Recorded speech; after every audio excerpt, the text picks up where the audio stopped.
बिस्मिल्लाहिर्रहमानिर्रहीम अस्सलाम वालेकुम। तो आज हम लोग एक और टॉपिक पढ़ने वाले हैं जिसका नाम है क्रोमोसोम। तो इस टॉपिक को हम लोगों ने शुरू किया था इस नए चैप्टर को, क्रोमोसोम एंड डीएनए को, जो कि बहुत ही इम्पोर्टेंट और इंटरेस्टिंग टॉपिक है, चैप्टर है। इसमें हम लोगों ने क्रोमोसोम के बारे में काफ़ी कुछ पढ़ा था, यानी क्रोमोसोम की जो बेसिक डिफिनीशन, इनका जो कुछ बुनियादी टर्म है, discovery of chromosome, number of chromosome, parts of Chrome, सारी चीज़ें हम लोग पहले वीडियो में, हम लोग पिछले जो लेक्चर था, लेक्चर नंबर 1, इसमें हम लोग ये सारी चीज़ें कवर कर चुके हैं। तो आज कुछ चीज़ें मज़ीद भी क्रोमोसोम के बारे में बाकी थे, जैसे कि shape of chromosome, types of chromosome, composition of chromosome and organisation of chromosome. ये चारों चीज़ें जो मेन बुनियादी टॉपिक है क्रोमोसोम के साथ ये रिलेटेड है, ये आज हम लोग इस लेक्चर में पढ़ेंगे। तो पहले अगर हम लोग देखें शेप ऑफ क्रोमोसोम को, क्रोमोसोम का शेप किस तरह होता है, इनका जो शक्ल होता है, जो शेप होता है, वो किस तरह होता है। तो आप लोगों ने ये बात याद रखनी है कि क्रोमोसोम आई शेप का भी हो सकता है, जे शेप का, एल शेप का, वी शेप का। वो मैं आप लोगों को डायग्रामेटिकली दिखाऊंगा कि किस तरह, लेकिन पहले थोड़ा यहाँ पर पॉइंट क्लियर करते चले। Chromosome acquire different shape at the time of anaphase during cell division. Cell division के दौरान एनाफेज, ये सर एक स्टेजेस होती है, जब सेल की डिवीजन होती है बहुत सारे स्टेजेस होती है, एनाफेज, मेटाफेज, टेलोफेज, ये सारी चीज़ें होती है, आप लोगों ने पढ़ा होगा इसके बारे में। तो जब सेल डिवीजन होती है तो उसी दौरान, जब एनाफेज के टाइम पर, उसी दौरान क्रोमोसोम क्या करता है, मुख्तलिफ़ किस्म के शेप को एक्वायर करता है, लेता है, मुख्तलिफ़ किस्म के शेप, शक्ल इख्तियार कर लेता है।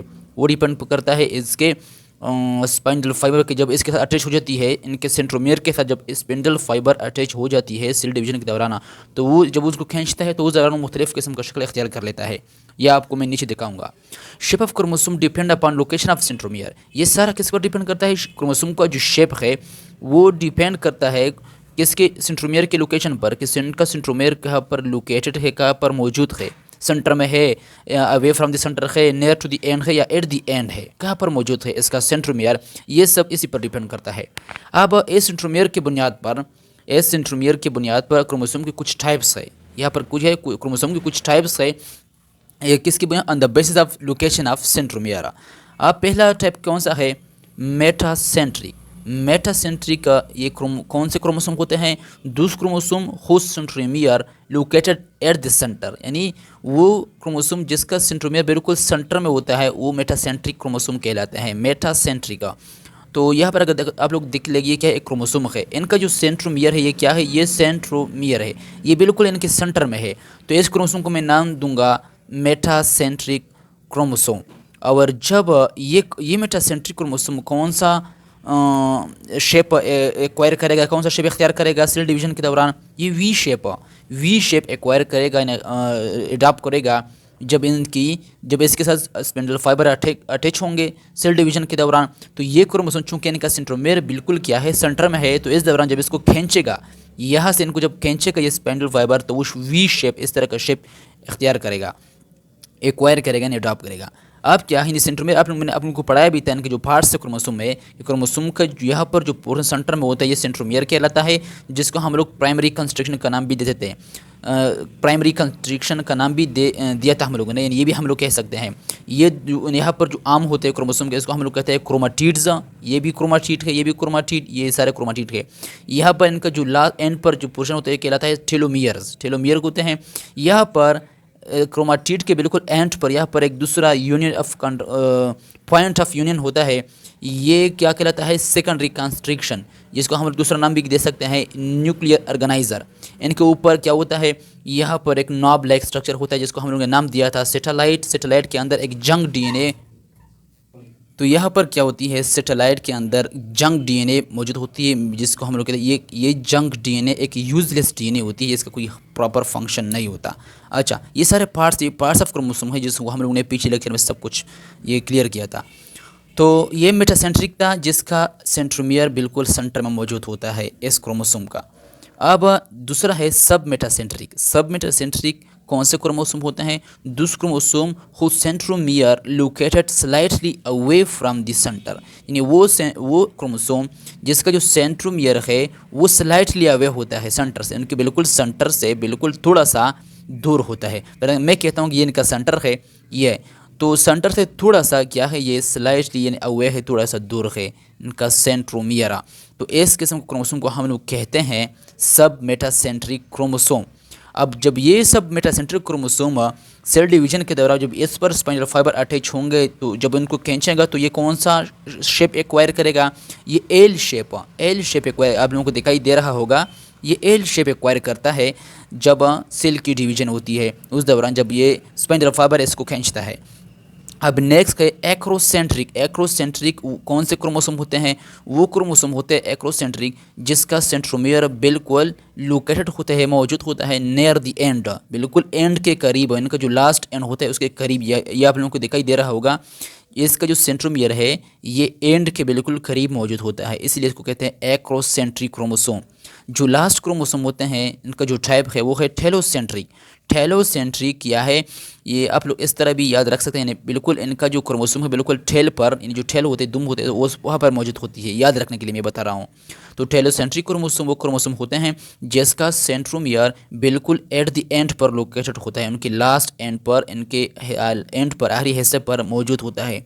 ये क्या है, एंड है, ये भी एंड है, ये भी एंड है, चाहे यहाँ पर हो या यहाँ पर हो, ये क्रोमोसोम इस तरह का क्रोमोसोम क्या कहलाएगा, टेलोसेंट्रिका। और जब सेंट्रोमियर बिल्कुल एंड के करीब हो, बिल्कुल एंड पर ना हो तो वो एक्रोसेंट्रिका। और सेल डिवीजन के दौरान एक्रोसेंट्रिक क्रोमोसोम जे शेप एक्वायर करता है, जे शेप को एडॉप्ट कर लेता है, इस तरह का शक्ल, क्योंकि जब इनकी डिवीजन होती है, जब ये खींचता है इसको इस तरह तो वो जे शेप लेता है। और रीचिंग को इनका सेंट्रोमियर, ये जो स्पाइनल फाइबर क्रोमोसोम के सेंट्रोमियर के साथ ही अटैच होता है, सेंट्रोमियर से इसको खींचता है। और ये क्रोमोसोम टेलोसेंट्रिक ये आई शेप ड्रॉप कर लेता है जब इसके साथ स्पाइनल फाइबर अटैच होता है और इसको खींचता है। तो ये कितने टाइप थे, मेटासेंट्रिक, सब मेटासेंट्रिक, एक्रोसेंट्रिक एंड टेलोसेंट्रिक। आप लोग इसको इस निमोनिक से भी याद रख सकते हैं। मसाक, एक होता है मसाज, मैं मसाज करवा रहा हूँ, मसाज उसमें जी होती है, तो इसमें क्या होता है एम, यहाँ पर फर्स्ट लेटर इसका एम है, एम एस, यहाँ पर फर्स्ट लेटर ए है और यहाँ पर टी। मसाज के आप लोगों ने जी को रिमूव करना, वहाँ पर टी लगाना है, मसाट, यानी मसाट, फिर आप लोगों को ये याद रहेगा मसाट, यानी मेटासेंट्रिक, सब मेटासेंट्रिक, एक्रोसेंट्रिक एंड टेलोसेंट्रिक। ये थे शेप ऑफ क्रोमोसोम के बारे में था और टाइप्स ऑफ क्रोमोसोम के बारे में था। अब नेक्स्ट जाते हैं कंपोजिशन ऑफ क्रोमोसोम की तरफ, कि क्रोमोसोम की कंपोजिशन किस तरह होती है, क्रोमोसोम की कंपोजिशन किस तरह होती है। तो अब थोड़ा इसके बारे में पढ़ते हैं कि क्रोमोसोम की कंपोजिशन किस तरह है। अब वो वाज़ेह सी बात है, जो क्रोमोसोम होता है वो डीएनए और प्रोटीन पर मुश्तमिल होता है। क्रोमोसोम जो होता है वो किस पर मुश्तमिल होता है, डीएनए और क्रोमोसोम पर मुश्तमिल होता है। और इसमें तकरीबन 40% डीएनए होती है क्रोमोसोम के अंदर एंड 60% प्रोटीन होती है, प्रोटीन होती है क्रोमोसोम के अंदर 60%, डीएनए कितना 40%। और डीएनए की जब बात की जाए तो यहाँ पर मैंने क्या लिखा है, in the cell which is ready to divide the chromosome has two identical DNA molecules, ie that is each chromatid has one DNA molecule. यानी सेल के अंदर जब क्या हो, वो सेल जो कि डिवीजन के लिए बिल्कुल रेडी हो, उस क्रोमोसोम में हर क्रोमोसोम क्या करता है, उनमें दो आइडेंटिकल, बिल्कुल यक्स आइडेंटिकल डीएनए मॉलिक्यूल मौजूद होती है। यानी हर क्रोमेटिड के अंदर एक डीएनए मॉलिक्यूल पड़ा हुआ होता है। जब उसकी डिवीजन होगी तो उनका एक क्रोमेटिड के साथ एक डीएनए यहाँ पर आएगा और एक डीएनए यहाँ पर आएगा, यानी वो रिप्लिकेट हो जाएगा। तो इसलिए each chromatid has one DNA molecule, ये आप लोगों ने याद रखना है, each chromatid had one DNA molecule. अब क्या है, इन average human chromosome has 5 centimetre long DNA. एक औसत जो इंसान का एवरेज साइज़ अगर देखें, औसत साइज़ ह्यूमन का, इंसान का जो क्रोमोसोम है, एवरेज इनमें जो डीएनए मौजूद होते हैं वो 5 सेंटीमीटर लॉन्ग होती है, जो कि which consist of about 140 million nucleotide, जिसमें 140 मिलियन न्यूक्लियोटाइड्स पाए जाते हैं 5 सेंटीमीटर लंबे डीएनए में, जो कि एक एवरेज साइज है इनका ह्यूमन के अंदर क्रोमोसोम में। तो उनमें कितने न्यूक्लियोटाइड्स पाए जाते हैं, 140 मिलियन न्यूक्लियोटाइड्स पर कंसिस्ट होती है, मुश्तमिल होती है 5 सेंटीमीटर लॉन्ग डीएनए। अब क्या है, तो इसलिए डीएनए क्या है, चूँकि वो बहुत ही स्मॉल स्ट्रक्चर होता है, बहुत छोटी नैरो होती है, तो इसलिए वो इनके अंदर आ सकती है, इनके अंदर अपने आप को एडॉप्ट कर सकती है, ताकि वो छोटे से न्यूक्लियस के अंदर वो खुद को अंदर क्या कर सके, खुद को अरेंज कर सके। अब क्या है, डीएनए जो होती है, आप लोगों ने इनके बारे में ये पॉइंट भी याद रखना है, DNA is negatively charge molecule. DNA क्या होती है, नेगेटिवली चार्ज होती है। वो क्यों, वो इसलिए बिकॉज ऑफ फॉस्फेट ग्रुप, जो कि एक एसिड है, क्योंकि डीएनए में फॉस्फेट ग्रुप होता है PO4, माइनस नेगेटिव इनके ऊपर चार्ज होता है। तो ये फॉस्फेट ग्रुप की वजह से ये फॉस्फेट ग्रुप होता है डीएनए के अंदर, इसीलिए चूंकि वो नेगेटिवली चार्ज है तो इसीलिए डीएनए क्या होती है, नेगेटिवली चार्ज मॉलिक्यूल है डीएनए। जबकि प्रोटीन क्या होता है, ये पॉजिटिवली चार्ज होती है। क्रोमोसोम के अंदर जो प्रोटीन मौजूद होती है, जो कि 60% प्रोटीन होती है, वो प्रोटीन क्या होती है, पॉजिटिवली चार्ज होती है। इसी वजह से डीएनए क्या होती है, प्रोटीन के ऊपर क्या होती है, इस तरह कोर अराउंड इनके अंदर मौजूद होती है। क्योंकि ये प्रोटीन क्या होगा, ये जब पॉजिटिवली चार्ज होगा तो नेगेटिव चार्ज डीएनए खुद अट्रैक्ट होकर इनके ऊपर क्या इस तरह आएगा। तो इसलिए प्रोटीन पॉजिटिवली चार्ज है, डीएनए नेगेटिव चार्ज, इसलिए वो न्यूक्लियोसोम बनाते हैं, क्योंकि वो आपस में क्या करते हैं, अट्रैक्शन करते हैं और ओवरऑल उनका क्रोमोसोम का स्ट्रक्चर बना लेते हैं। तो अगर कोई आपसे पूछ ले कि प्रोटीन क्यों पॉजिटिवली चार्ज होती है, पॉजिटिवली चार्ज, तो इसलिए due to the abundance of some basic amino acid such as histidine, arginine and lysine. Protein इसलिए पॉजिटिव चार्ज होती है क्रोमोसोम के अंदर क्योंकि इनमें क्या होती है, कुछ बेसिक अमीनो एसिड की क्या होती है एबंडेंस होती है, यानी वो ज़्यादा मकदार में बेसिक अमीनो एसिड इनके अंदर पाए जाते हैं कुछ, जैसा कि कौन कौन से, अगर मैं बात कर जाऊँगा, हिस्टिडीन, अर्जिनिन एंड लाइसिन। आप लोग हाल से आप लोग इनको याद कर सके, हाल, तो हाल से एच से हिस्टिडीन, अर्जिनिन, लाइसिन, तो ये कुछ बेसिक अमीनो एसिड है। इसकी काफ़ी ज़्यादा एबंडेंस होती है, कसरत होती है इनके अंदर, प्रोटीन के अंदर, जिसकी वजह से वो पॉजिटिवली चार्ज हो जाते हैं, क्योंकि ये अमीनो एसिड ही पॉजिटिवली चार्ज है। अब क्या है, there are 5 types of histone protein found in the new chromosome. Chromosome में 5 किस्म के, 5 टाइप के हिस्टोन प्रोटीन पाए जाते हैं। हिस्टोन प्रोटीन पाए जाते हैं 5 टाइप के। कौन कौन से, H1, H2A, H2B, H3 and H4। ये 5 टाइप के हिस्टोन प्रोटीन पाए जाते हैं, H1, H2A, H2B, H3 and H4। ये क्या है, हिस्टोन प्रोटीन है जो क्रोमोसोम के अंदर मौजूद है। अच्छा जी, अब क्या है, ये था क्रोमोसोम की कंपोजिशन का। क्रोमोसोम डीएनए और प्रोटीन पर मुश्तमिल होता है, 40% डीएनए एंड 60% प्रोटीन। अब नेक्स्ट जो सबसे इंपॉर्टेंट चीज़ है वो है ऑर्गेनाइजेशन ऑफ क्रोमोसोम। तो क्रोमोसोम न्यूक्लियस में किस तरह की ऑर्गेनाइजेशन होती है, वो किस तरह खुद को ऑर्गेनाइज करता है, खुद को तरतीब देता है, यानी अपना शक्ल अख्तियार करने के लिए, अपना शेप एक्वायर करने के लिए खुद को न्यूक्लियस के अंदर किस तरह क्रोमोसोम खुद को ऑर्गेनाइज करता है। तो ये सारा सिलसिला कहाँ से शुरू होता है, डीएनए से शुरू होता है। डीएनए जब क्रोमोसोम जब डीएनए की शक्ल में होता है, बिल्कुल अनअरेंज फॉर्म में, तो वहाँ पर वो तकरीबन 2 नैनोमीटर तक इनकी क्या होती है, इनकी ओवरऑल अगर देखी जाए इनका साइज़ा। और इस तरह डीएनए जब आगे जाती है, न्यूक्लियोसोम बनाती है। न्यूक्लियोसोम तब बनाती है जब ये 4 हिस्टोन प्रोटीन के ऊपर वो इस तरह के राउंड हो जाए, इनके इर्द गिर्द रेप हो जाए, तो वो उनका साइज़ तकरीबन 10 नैनोमीटर तक हो जाता है। 2 नैनोमीटर तक जब हिस्टोन प्रोटीन बनाए तो 10 नैनोमीटर तक इनका साइज़ बन जाता है। अब ये जो न्यूक्लियोसोम क्या कर ले, न्यूक्लियोसोम जो आपस में क्या कर ले, मज़ीद आपस में इस तरह राउंड अपने बस में मोड़ ले, खुद के ऊपर इन्हें रेपिंग कर ले अराउंड इर्द गिर्द अपने ऊपर, तो वो क्या कर ले, वो क्रोमाटीन फाइबर बनाता है। क्रोमाटीन फाइबर ये तकरीबन यहाँ पर इनकी साइज़ 30 नैनोमीटर तक बन जाती है, 2 नैनोमीटर, 10 नैनोमीटर एंड 30 नैनोमीटर तक। अब ये क्रोमाटीन फाइबर मज़ीद आपस में क्वाइल करता है, क्वाइलिंग करते करते सुपर क्वाइल स्ट्रक्चर बना लेता है। यहाँ पर इनका साइज़ तकरीबन 200 नैनोमीटर तक बन जाता है। 200, ये सारे स्टेप हम 1 बाय 1 डायग्रामेटिकली देखेंगे। यहाँ पर मैं सिर्फ ये वैल्यू बता रहा हूँ, सिर्फ इनकी साइज़ की। अब ये जो सुपर क्वाइल से जब आप मज़ीद क्वाइलिंग कर लेता है तो वो एक स्ट्रक्चर बना लेता है जिसको हम कहते हैं क्रोमाटिड। क्रोमाटिड की तकरीबन 700 नैनोमीटर तक, यानी 700 नैनोमीटर तक इनकी साइज़ होती है। इसकी मिसाल इस तरह है, फॉर एग्जांपल जब जैसे कि आप लोगों ने देखा होगा, जो फाइबर होती है, फाइबर जो रेशा होता है, धागा, ये फाइबर जब अरेंज फॉर्म में हो जाए ना, आपस में वो सारा क्वाइलिंग कर ले, अरेंज फॉर्म इख्तियार कर ले थोड़ा सा, तो हम लोग थ्रीड, वो थ्रीड बना लेता है। थ्रीड इसके मुकाबले में थोड़ा क्या होती है, मोटी होती है साइज़ में। ये थ्रीड जब आपस में फिर क्वाइलिंग कर ले, एक और बड़ा सा, थोड़ा सा इसके मुकाबले में थोड़ा सा और बड़ा स्ट्रक्चर बना लेता है, इसको हम लोग कहते हैं स्ट्रिंग। और ये स्ट्रिंग जब आपस में मज़ीद क्वाइलिंग कर ले यानी मरोड़ ले आपस में इस तरह, तो एक और अपने से थोड़ा सा एक और बड़ा स्ट्रक्चर बना लेता है, जिसको हम लोग रूप रस्सी कहते हैं। तो अब अगर देखा जाए तो रूप के अंदर भी फाइबर है, स्ट्रिंग के अंदर भी फाइबर है, थ्रेड के अंदर भी फाइबर मौजूद होता है, यानी धागा या रस्सी सारे ये ओवरऑल सब के अंदर फाइबर ही पाया जाता है, लेकिन इनकी साइज़ पर डिपेंड करता है, इनकी क्वाइलिंग पर डिपेंड करता है। इसलिए ये फाइबर से ही आगे जाके रूप बन जाता है, लास्ट में रूप। तो रूप जिसको हम रस्सी कहते हैं, रस्सी को अगर देखे जाए तो उसमें छोटे छोटे फाइबर मौजूद होती है।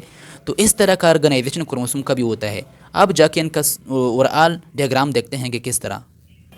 अब इनका यहाँ पर कंप्लीट डायग्राम मैंने ड्रा किया हुआ है, यहाँ पर कंप्लीटली डायग्राम। तो हम लोग डायग्रामेटिक इनको समझने की कोशिश करेंगे इंशाल्लाह। तो यहाँ पर क्या है, मैंने बताया कि पहले अगर हम लोग यहाँ से भी देखेंगे डीएनए से लेकर क्रोमोसोम तक मुकम्मल इस तरह जो सफ़र है, जर्नी है, हम लोग देखेंगे। और फिर क्रोमोसोम से डीएनए की तरफ बाज़ बुक में इस तरह दिया गया है और बाज़ बुक में इस तरह। तो मैं आसानी के लिए यहाँ से डीएनए से शुरू करता हूँ। यानी डीएनए की तकरीबन कितनी होती है, 2 नैनोमीटर तक इनकी साइज़ होती है, 2 नैनोमीटर तक इनकी थिकनेस। इसके अंदर ये एडेनिन, गुआनिन, साइटोसिन, थायमिन, ये सारे न्यूक्लियोटाइड पड़े हुए होते हैं। ये डीएनए मुकम्मल डीएनए का स्ट्रक्चर है। जब डीएनए क्या करते हैं, कॉइलिंग करते हैं। तो जब वो क्या कर रहे हैं, डीएनए 4 हिस्टोन या 8 हिस्टोन प्रोटीन के ऊपर इस तरह कॉइल हो जाए, इनके इर्द गिर्द इस तरह वो क्या कर जाए, मरोड़ ले खुद को, इस तरह इर्द गिर्द वो राउंड कर ले, रेप कर ले खुद को 2 टाइम्स। तो वो एक स्ट्रक्चर बना लेते हैं जिसको हम लोग कहते हैं न्यूक्लियोसोम। ये भी न्यूक्लियोसोम है, ये भी न्यूक्लियोसोम है, ये भी न्यूक्लियोसोम है। न्यूक्लियोसोम असल में क्या होता है, ये न्यूक्लियोसोम ये 8 हिस्टीन प्रोटीन के ऊपर सिर्फ टू टाइम इनकी रेप हो जाती है, रेपिंग करके राउंड होके डीएनए इनके इर्द गिर्द मौजूद होती है। अब ये डीएनए जो हिस्टीन प्रोटीन के ऊपर 2 टाइम डबल क्या वो इनके रेपिंग की हुई है उसने, उसको हम लोग कहते हैं कोर डीएनए। कोर डीएनए में तकरीबन क्या होती है, 200 न्यूक्लियोटाइड्स होते हैं। कोर डीएनए के अंदर क्या होती है, कोर डीएनए के अंदर 200 न्यूक्लियोटाइड्स होते हैं, 200 न्यूक्लियोटाइड। और ये डीएनए यानी एक न्यूक्लियोसोम को दूसरे न्यूक्लियोसोम के साथ जब अटैच करते हैं ये आपस में, यानी जब ये डीएनए यहाँ से जाती है दूसरे न्यूक्लियोसोम की तरफ, तो इस डीएनए को हम लोग कहते हैं लिंकर डीएनए, क्योंकि उसने लिंक किया है, जुड़ा हुआ है उस सारे के सारे न्यूक्लियोसोम को आपस में। तो इस डीएनए को हम लोग कहते हैं, ये क्या है, ये भी लिंकर डीएनए है, ये भी लिंकर डीएनए है। तो इसलिए ये इस क्रोमोसोम के ऊपर जो आप लोगों को दिखाई दे रहा है, ये है कोर डीएनए, ये भी कोर डीएनए है, ये भी कोर डीएनए है। लेकिन ये डीएनए यहाँ से जो आती है इस न्यूक्लियोसोम की तरफ और यहाँ से इस न्यूक्लियोसोम की तरफ, इसको हम लोग कहते हैं लिंकर डीएनए। लिंकर डीएनए का मुश्तमिल होती है 60 न्यूक्लियोटाइड के ऊपर, इनमें 60 न्यूक्लियोटाइड होती है। और ये रेड कलर के क्या है, ये 8 हिस्टीन प्रोटीन है, हिस्टोन प्रोटीन। और इसका यहाँ पर इनका साइज़ कितना हो जाता है, 10 नैनोमीटर तक इनका यहाँ पर इनका साइज हो जाता है, 10 नैनोमीटर तक, 10 यहाँ पर 2 नैनोमीटर, यहाँ पर 10 नैनोमीटर। अब ये जो न्यूक्लियोसोम आपस में क्या करते हैं, कॉइलिंग में यहाँ पर लिखा भी है, जो न्यूक्लियोसोम क्या होता है, nucleosome basic unit of chromosome होता है। ये क्रोमोसोम का बेसिक यूनिट, बुनियादी इकाई होता है। न्यूक्लियोसोम डीएनए 8 हिस्टीन प्रोटीन पर मुश्तमिल होता है, जिसको हम लोग शॉर्टली ऑक्टोमर कहते हैं। ऑक्टो कहते हैं 8 को, यानी ऑक्टोमर 8 हिस्टीन प्रोटीन को हम लोग कहते हैं। इसमें क्या होता है, H2A, H2B, H3, H4, यहाँ पर 2 मैंने इसलिए लिखा कि ये डबल होती है। ये मैंने यहाँ 4 लिखा है, लेकिन ये 4 नहीं होती, ये डबल होती है, इसलिए मैंने यहाँ पर 2 के साथ शो किया है, सबके साथ 2 लिखा है, मल्टीप्लाई किया है। और डीएनए क्या होते हैं, डीएनए ने histone protein is surrounded by 2 turns of about 200 nucleotide of double helical DNA. जो हिस्टोन प्रोटीन होती है वो सराउंड होती है, किसने सराउंड के इर्द गिर्द क्या मौजूद होती है, डीएनए के 2 टर्न, यानी 2 दफ़ा इनका जो टर्न है वो 2 टाइम टर्न होकर इनके ऊपर इर्द गिर्द टर्न होकर डबल हेलिकल डीएनए इनके ऊपर मौजूद होती है। और वो डीएनए तकरीबन 200 न्यूक्लियोटाइड पर मुश्तमिल होती है। यानी यहाँ पर हमने इनका मुकम्मल स्ट्रक्चर ड्रा किया हुआ है। ये 8 हिस्टोन प्रोटीन है, ये भी 4 है, इनके पीछे भी 4 हिस्टोन प्रोटीन मौजूद होती है। ये डीएनए इस तरह आती है और इनके ऊपर इधर 2 बार टर्न होके, यानी 2 हेलिकल स्ट्रक्चर बना कर डबल हेलिकल डीएनए बना, इसको हम लोग कोर डीएनए कहते हैं। कोर डीएनए जो हिस्टोन प्रोटीन के ऊपर मौजूद होती है, ये 200 न्यूक्लियोटाइड पर मुश्तमिल होती है। ये जो स्ट्रक्चर ओवरऑल जो बना डीएनए और प्रोटीन के साथ ओवरऑल जो स्ट्रक्चर बना है, इसको हम लोग कहते हैं न्यूक्लियोसोम। ये भी न्यूक्लियोसोम है। इसके साथ एक और यहाँ पर एक स्ट्रक्चर मौजूद होती है, इसको हम लोग कहते हैं H1 histone protein. H1 histone protein का काम यह है कि ये इस डीएनए के लिए साइट जगह प्रोवाइड करते थे कि वो इसके साथ क्या कर ले, अच्छी तरह नहीं वो खुद को एक के साथ जोड़ ले, ताकि वो हिस्टोन प्रोटीन को मजबूती से क्या कर ले, राउंड कर ले, टर्न कर ले, आपस में सराउंड किया गया, मजबूती से उनके ऊपर वो पड़ी रहे। तो इसलिए 8 हिस्टोन प्रोटीन है ये और यहाँ पर जो ये दोनों हिस्टोन प्रोटीन जिस डीएनए ने इनको आपस में लिंक किया हुआ है, इसको हम लोग कहते हैं लिंकर डीएनए। ये 6 न्यूक्लियोटाइड पर मुश्तमिल होता है। ये मैंने यहाँ पर भी बताया, लेकिन समझने के लिए मैं ये क्लियर करता चलो। अब क्या है नेक्स्ट स्टेज में क्या होता है, तो नेक्स्ट ये होता है कि ये जो न्यूक्लियोसोम आपस में जब क्या कर ले, आपस में राउंडिंग कर ले, इस तरह के रैपिंग कर ले, आपस में यानी टर्निंग शुरू कर ले, सराउंड इर्द गिर्द आपस में रैपिंग करना, क्वाइलिंग करना शुरू कर ले, तो वो एक स्ट्रक्चर बना लेता है। उसको हम लोग कहते हैं क्रोमाटिन फाइबर, या इसका एक दूसरा नाम है सोलेनाइड। इस स्ट्रक्चर का नाम होता है क्रोमाटिन फाइबर या सोलेनाइड। इसकी यहाँ पर इनकी साइज़ तकरीबन कितनी हो जाती है, 30 नैनोमीटर तक इनकी साइज़ हो जाती है। यहाँ पर ये जो क्रोमाटिन फाइबर है, ये यानी during G1 and G2 phases, chromosome are found in this level of organisation. यानी जब आप लोगों ने देखा होगा जो ग्रोथ फेजेस होती है, डीएनए अपने रेप्लिकेशन से पहले क्या करती है, डिवीजन से पहले खुद को क्या क्या प्रिपेयर करती है। तो यहाँ पर जो G1 G2 फेज होती है, वहाँ पर जो क्रोमोसोम न्यूक्लियस के अंदर पड़े हुए होते हैं वो एस क्रोमेटिन फाइबर की शक्ल में ही, इस लेवल ऑफ ऑर्गेनाइजेशन में वो पड़े हुए होते हैं वहाँ पर क्रोमेटिन फाइबर की शक्ल में, सोलेनाइड की शक्ल में। अब नेक्स्ट जाके ये जब आपस में यही क्रोमेटिन फाइबर जब आपस में क्या कर ले, इस तरह की कॉइलिंग कर ले, आपस में एक दूसरे के ऊपर कॉइलिंग कर ले, तो यहाँ पर एक स्ट्रक्चर बना लेती है जिसको हम लोग कहते हैं सुपर कॉइल। सुपर कॉइल तकरीबन 200 नैनोमीटर तक इनकी साइज होती है। अब ये सुपर कॉइल जब आपस में मजीद क्या कर रहे, कॉइलिंग कर रहे, तो अगेन एक और स्ट्रक्चर बनाती है जिसको हम कहते हैं क्रोमेटिड। क्रोमेटिड यहाँ पर इनकी साइज तकरीबन कितनी हो जाती है, 700 नैनोमीटर, यानी 700 नैनोमीटर तक इनकी साइज हो जाती है। और लास्ट में ये जब क्रोमेटिड क्या बनाती है, क्रोमोसोम बनाती है। क्रोमोसोम की ये क्रोमेटिड मौजूद होती है, क्रोमेटिड। अब जो यहाँ पर क्या है, शायद आप लोगों को अब क्लियर हो चुका होगा कि न्यूक्लियोसोम, क्रोमेटिड और क्रोमोसोम में क्या फ़र्क। क्रोमोसोम और आल क्रोमोसोम को कहते हैं। क्रोमेटिड क्रोमोसोम के जो आम होते हैं यहाँ पर इनको क्रोमेटिड कहते हैं। और न्यूक्लियोसोम क्या होते हैं, जब डीएनए 8 हिस्टोन प्रोटीन के ऊपर क्या कर ले, कॉइलिंग कर ले, ऊपर इनके ऊपर इन्हें रैपिंग कर ले, अराउंड इर्द गिर्द इनको टर्न कर ले 2 टाइम्स, तो उनको हम कहते हैं न्यूक्लियोसोम। तो ज़्यादा स्टूडेंट में कन्फ्यूज है कि न्यूक्लियोसोम में, क्रोमेटिड में, क्रोमोसोम में क्या फ़र्क होता है। तो ये आसान सी बात है। क्रोमोसोम ओवरऑल इनका क्रोमोसोम का स्ट्रक्चर होता है। क्रोमेटिड इनका जो क्रोमोसोम के जो पार्ट होते हैं यहाँ पर जो आम होती है क्रोमेटिड कहलाते हैं। और यहाँ पर जो डीएनए जब रैपिंग कर ले न्यूक्लियोसोम के ऊपर, ना सॉरी हिस्टोन प्रोटीन के ऊपर, तो इसको हम न्यूक्लियोसोम कहते हैं। तो यही फ़र्क है न्यूक्लियोसोम में, क्रोमेटिड में और क्रोमोसोम में। और क्रोमोसोम की तकरीबन यहाँ पर जो साइज़ बन जाती है ये तकरीबन 1400 यानी 1400 नैनोमीटर तक इनकी साइज़ बन जाती है यहाँ पर। अब क्रोमेटिड यहाँ पर 2 तरह की होती है जो क्रोमेटिड होती है। क्रोमेटिड की अगर बात की जाए तो क्रोमेटिड एक होते हैं यूक्रोमेटिड, एक होते हैं हेटेरोक्रोमेटिड या हेटेरोक्रोमेटिन।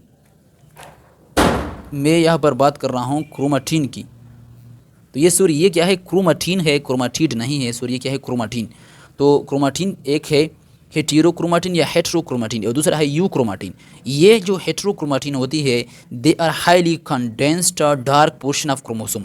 ये क्रोमोसोम का बहुत ही हाईली कंडेंस, बहुत ही भारी सा कंडेंस का बिल्कुल डार्क पोर्शन होता है, हिस्सा होता है क्रोमोसोम का। और इसके अंदर यानी genes there genes are not express. और इस हेटेरोक्रोमेटिन का जो जीन्स होते हैं वो एक्सप्रेस नहीं होते, नॉट एक्सप्रेस, इसलिए क्योंकि वो इस तरह काफ़ी डार्क यानी डेंस होती है, काफ़ी कंडेंस्ड फॉर्म में होते हैं। क्रोमोसोम का एक कंडेंस पोर्शन होता है, इसलिए इनके जीन इनके अंदर ही क्या होते हैं, छुपे हुए होते हैं, ये एक्सप्रेस जाहिर नहीं होते क्लियरली। लेकिन जो यूक्रोमेटिड होती है, they are non condensed portion of chromosome. ये क्रोमोसोम का नॉन कंडेंस, ज़्यादा बिल्कुल कंडेंस भारी पोर्शन नहीं होता क्रोमोसोम का, इसलिए ये बिल्कुल इनका थोड़ा सा ये क्या होती है, नॉन कंडेंस होती है, इस तरह का कंडेंस नहीं होते। तो वाज़िह सी बात है, genes of this region are also express. इस रीजन के हिस्से के जो जीन होते हैं, फॉर एग्जाम्पल ये जीन के ऊपर पड़े हुए होते हैं, यहाँ पर जीन रेड कलर के आप लोगों को दिखाई दे रहे होंगे, ये जीन होते हैं, इनके जीन एक्सप्रेस होते हैं, दिखाई दे रहे होते हैं, ज़ाहिर होते हैं। तो ये और ऑर्गेनाइजेशन का क्रोमोसोम था। बाज़ बुक में इस तरह दिया गया होता है कि यह शुरू करते हैं, यानी ये क्रोमोसोम लेते हैं। क्रोमोसोम का अगर इस छोटा सा पोर्शन को मैं जूम कर लो, एक्सप्रेस कर लो, तो इसके अंदर मुझे क्या दिखाई देखने को मिलेगा, क्रोमेटिड, क्रोमेटिन दिखाई देखने को मिलेगा। ये क्रोमेटिन होती है। क्रोमेटिन का अगर मैं थोड़ा सा पोर्शन यहाँ पर ले लो और इसको जूम कर लो, तो इस यहाँ पर मुझे सुपर कॉइल स्ट्रक्चर मिलेगा 200 नैनोमीटर का, यहाँ पर इस तरह का।